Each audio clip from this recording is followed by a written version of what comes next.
ఏవం దుర్లభ్యవస్తున్యపి సులభతయా హస్తలబ్ధే యదన్యత్ తన్వా వాచా ధియా వా భజతి బత జనః క్షుద్రతైవ స్ఫుటేయం.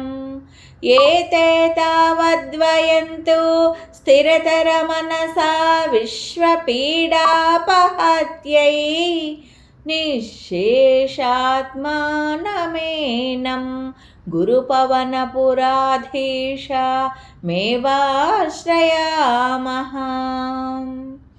పరమాత్మ పరమ దుర్లభుడే అయినప్పటికీ జీవులపై గల కరుణ వలన చేతికి అందనంత చేరువుగా గురువాయూరు పట్టణంన వెలసి ఉన్నవాడు. సమస్త ప్రాణులకును ఆత్మస్వరూపుడైన శ్రీకృష్ణ పరమాత్మను మాత్రమే తాపత్రయముల తొలగొట్టుకై స్థిర చిత్తముతో ఆశ్రయింతుము రండి.